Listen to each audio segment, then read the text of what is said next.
E Fábio Vale, sei também que o boro tem um lugar especial na tua trajetória, né? Inclusive, fazendo parte da tua tese de doutorado. Sim. Na verdade, eu comecei... Quando eu fiz graduação, o micronutriente, qualquer micronutriente, não só boro, era para nada, né, Vitor? Tanto que eu fui aluno do Vitor Fertilidade do Solo, eu tive professores de adubos e adubação. Naquela época, nos 80, ninguém falava nada de micro, inclusive nas aulas, né? Era uma coisa... Era NPK, né, Vitor, praticamente, né? E enxofre, NPK e enxofre.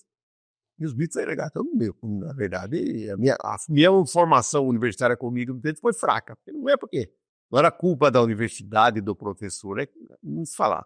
O boom de micronutrientes começou nos anos 90, né? Quando foi para o Cerrado, começou a abrir Cerrado, que começaram, inclusive, a surgir as empresas de micronutrientes, né?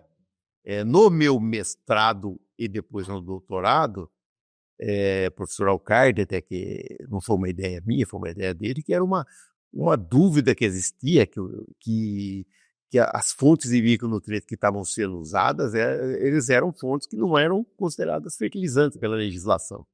Porque o método de análise de fertilizantes, ele não caracterizava a matéria-prima, ele só entregava quanto tem de micronutriente lá dentro, total, era um ataque ácido. Então, qualquer pedaço de metal, qualquer relógio, capô de fusca moído, né, Vitor?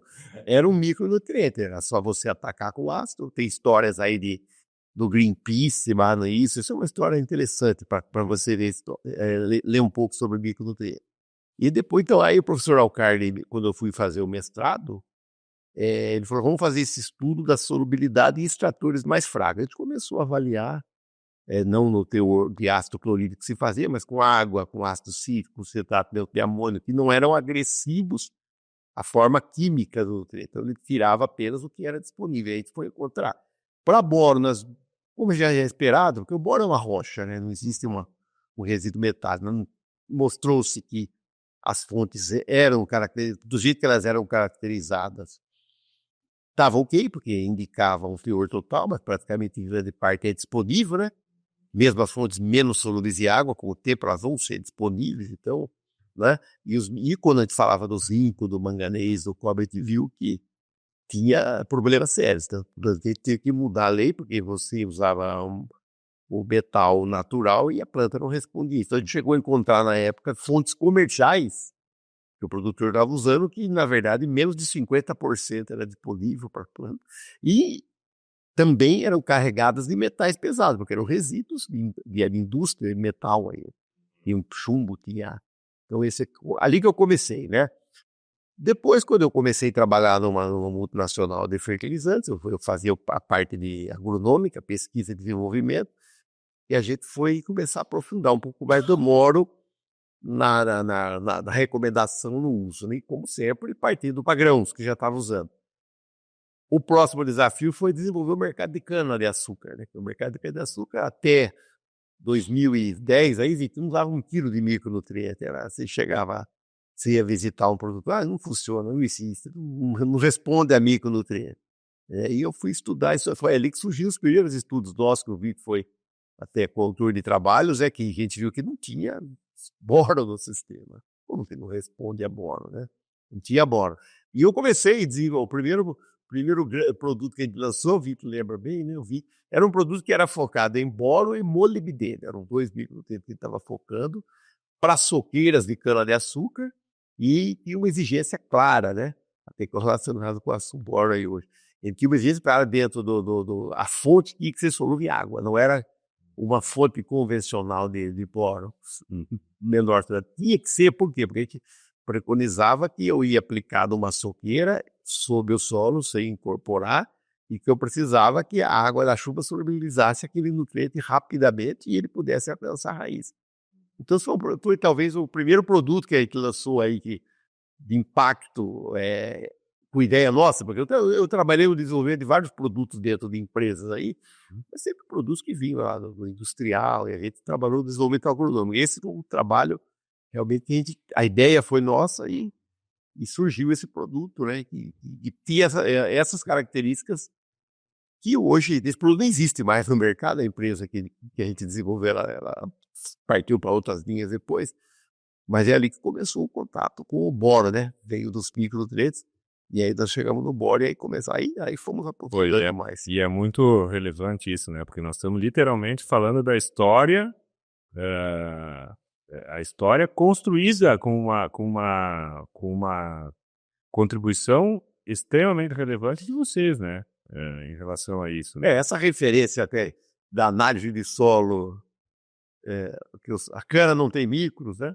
No solo, na folha, é até hoje usada por pesquisadores, os principais consultores de cana hoje. A gente vê alguma palestra deles, aí assiste, ou acha na internet, e essa referência é mostrada, inclusive, aquele trabalho que ele publicou em 2008, 2009, ela é usada até hoje como referência de abertura de palestras dos principais consultores em eventos.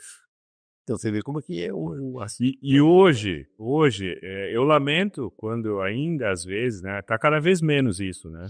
Mas quando o pessoal ainda acha que o micronutriente ele é microimportante, né? E parece que a atenção e o orçamento e o olhar estão sempre nos macro, que a gente sabe que são extremamente relevantes, né? Mas a diferença técnica do micro e do macro é quantidade somente. Então, não podemos pecar, né, no micro achando que ele é micro importante, né? E eu já ouvi isso do professor Witt há anos atrás, né? Essa questão é o micro com função macro, né? Então, mais ainda é importante que hoje em dia a informação está aí, né? Muito se andou, né? Desde os primórdios, né? Desde os primeiros experimentos com girassol, né? Hoje não dá mais para errar, né, professor? Em relação a isso.